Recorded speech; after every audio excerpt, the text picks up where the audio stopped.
अब देखिए क्वेश्चन 4। नीचे दिए वाक्यों में प्रयुक्त रंगीन शब्दों के विलोम शब्द लिखिए। कि विलोम लिखिए कि यहाँ पे आपको रंगीन शब्द दिया है, उनका हमें क्या लिखना है? विलोम शब्द यानी अपोजिट वर्ड लिखना है। तो क देखिए, रात भर चलकर वह खाली जगह में घर पहुंचा। रात का विलोम क्या आएगा? दिन। कि रात भर चलकर वह दिन में घर पहुंचा। फिर है ख, प्रकृति जहाँ फूल खिलाती है वही खाली जगह भी उगाती है। फूल का विलोम क्या आएगा? कांटे। तो प्रकृति जहाँ फूल खिलाती है वही कांटे भी उगाती है। फिर है ग, आकाश में उड़ते पंछी को खाली जगह पर ही ठिकाना मिलता है। आकाश का विलोम क्या आएगा? जमीन। कि आकाश में उड़ते पंछी को जमीन पर ही ठिकाना मिलता है। फिर है घ, आज उसकी खुशी ने सारे खाली जगह भुला दिए। खुशी का विलोम क्या आएगा? गम। आज उसकी खुशी ने सारे गम भुला दिए। फिर है अंग, पानी से भरा घड़ा खाली जगह हो गया। भरा का विलोम क्या आएगा? खाली। पानी से भरा घड़ा खाली हो गया। फिर यहाँ पे देखिए क्वेश्चन 5। विकल्पों में से उचित विशेषण चुनकर रिक्त स्थान भरिए। कि विकल्पों से हमें विशेषण ढूंढकर लिखना है। तो यहाँ पे देखिए क, खाली जगह घास पर ओसी ओस है। कि हरी, खट्टी या मीठी? तो क्या आएगा? हरी। तो यहाँ पे लिखिए हरी घास पर ओसी ओस है। फिर ख, खाली जगह हीरो का हार बहुत ही खूबसूरत है। चमकते, लाल या सीधा? तो क्या आएगा? चमकते। तो यहाँ लिखिए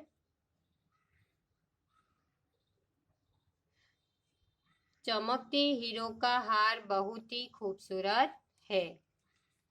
फिर है ग, आकाश खाली जगह बादलों से आच्छादित है।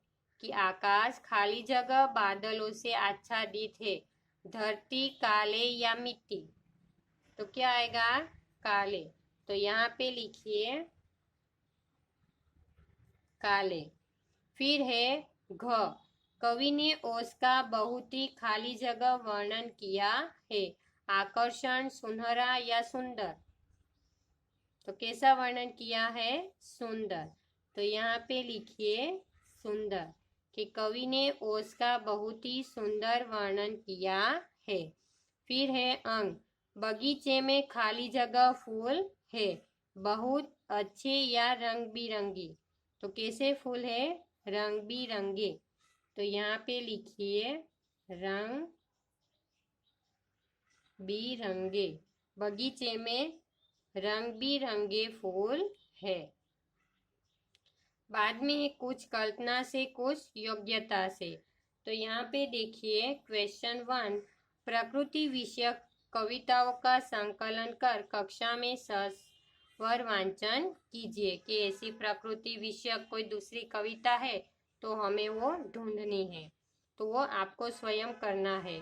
बाद में क्वेश्चन 2, प्रकृति के सुंदर चित्रों को एकत्रित कर कोलाज बनाइए और कक्षा में लगाइए। कि प्रकृति का कोई ऐसा सुंदर चित्र बनाकर कि एकत्रित कर हमें कोलाज वर्क तैयार करना है, तो वो भी आपको करना है। फिर है क्वेश्चन 3, ओस, कोहरे और बारिश में क्या अंतर है? ये कैसे बनते हैं? इसकी प्रक्रिया को जानकर चित्रात्मक प्रस्तुतिकरण तैयार कीजिए। कि ओस, कोहरे और बारिश में क्या अंतर है? क्या अंतर है? तो तीनों में क्या होता है? पानी की बूंदें ही होती है, कि जो अलग अलग रूपों से मिलती है।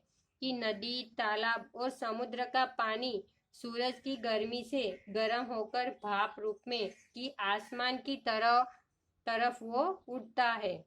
कि इस भाप में जल की बूंदें बहुत छोटे छोटे कणों के रूप में होती है। कि रात की ठंडक पाकर एक कण ओस रूप में कि फूल पत्तियों पर बिखर जाती है।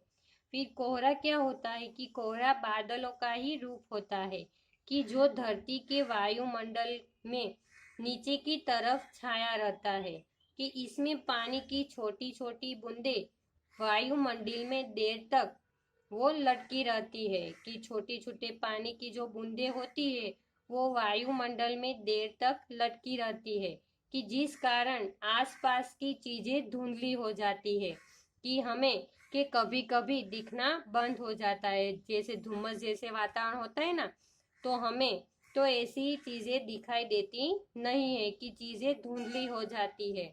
और सूरज द्वारा नदी, समुद्र आदि का पानी की वाष्पित बनकर बादलों का रूप ले लेता है। और आसमान में बादल जब आपस में टकराते हैं तो बारिश होती है, कि ओस, कोहरा और बारिश के बादलों में मुख्य अंतर कि बादलों की ऊंचाई है, कि तीनों में क्या है, पानी की बूंदे ही होती है, कि ओस है वो फूल पत्तियों पर बिखर जाती है, और कोहरा के बादलों का ही वो रूप होता है कि वायुमंडल में लटकी रहती है, और कोहरों के कारण के आसपास की चीजें हमें धुंधली हो जाती है। और बारिश है वो कि सूरज द्वारा नदी, समुद्र के आदि का पानी जो होता है वो बादलों का रूप ले लेता है, और आसमान में बादल जब आपस में टकराते हैं तब बारिश होती है। तो तीनों में क्या होता है, पानी की बूंदें ही होती है।